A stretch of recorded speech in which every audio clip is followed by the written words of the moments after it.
সুপ্রভাত দর্শক বন্ধু, ফিরে দেখার এই পর্বে আপনাদের সকলকে স্বাগত। আজ 27শে ফেব্রুয়ারি।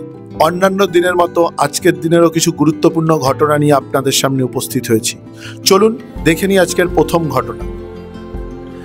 আজকের দিনটিকে সারা বিশ্বে বিশ্ব এনজিও দিবস হিসাবে পালন করা হয়, যা সারা বিশ্বের সমাজকর্মী ও এনজিওদের অবদানকে সম্মান জানায়। এটি একটি দিন যা এনজিওদের দ্বারা পরিচালিত মানবিক কর্মকাণ্ড, শিক্ষা, স্বাস্থ্য, পরিবেশ এবং উন্নয়নমূলক প্রকল্পগুলির গুরুত্ব তুলে ধরে।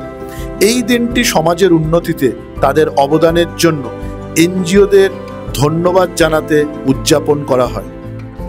দ্বিতীয় উল্লেখযোগ্য ঘটনাটি হল 2019 সালের 14ই ফেব্রুয়ারি পাকিস্তানের আতঙ্কবাদীদের দ্বারা পুলওয়ামা হামলা ঘটানো হয় ভারতবর্ষের বালাকোটে।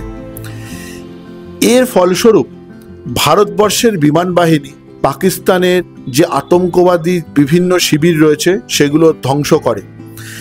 এর প্রতিক্রিয়াতে পাকিস্তান বিমান বাহিনী 27শে ফেব্রুয়ারি ভারতীয় বিমানগুলোকে আক্রমণ করে এবং ভারতীয় বিমান বাহিনীর একটি বিমান ও তার পাইলট অভিনন্দন বর্তমান পাকিস্তান অধিকৃত কাশ্মীরে অবতরণ করতে বাধ্য হয় এবং পাকিস্তানের যে ফৌজ আছে তারা অভিনন্দন বর্তমানকে আটক করে।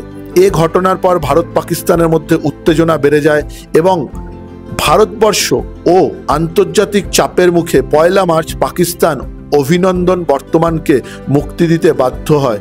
এটি দু দেশের মধ্যে যুদ্ধের ঝুঁকি তৈরি করেছিল। এছাড়াও আজকের দিনের একটি উল্লেখযোগ্য ঘটনা হলো 2002 সালের 27শে ফেব্রুয়ারি গোধ্রা ট্রেন পুড়িয়ে দেওয়ার ঘটনায় 59 জন হিন্দু তীর্থযাত্রী নিহত হন। এই ঘটনা গুজরাটের সাম্প্রদায়িক দাঙ্গার সূত্রপাত করে, যা দেশের রাজনৈতিক, সামাজিক ও ধর্মীয় পরিবেশে প্রভাব ফেলে। এই ট্র্যাজেডি একটি দুঃখজনক অধ্যায় যা সহিষ্ণুতা ও ধর্মীয় বৈষম্যের বিরুদ্ধে সচেতনতা তৈরির প্রয়োজনীয়তা তুলে ধরে। দর্শক বন্ধু, প্রতিদিন সকালবেলা যদি দিনের এই ধরনের গুরুত্বপূর্ণ ঘটনাগুলো আপনারা জানতে চান, তবে আমাদের চ্যানেলটি অবশ্যই সাবস্ক্রাইব করুন এবং এই ফিরে দেখা পর্বের দিকে নজর রাখুন। সম্পূর্ণ ভিডিওটি দেখার জন্য অসংখ্য ধন্যবাদ।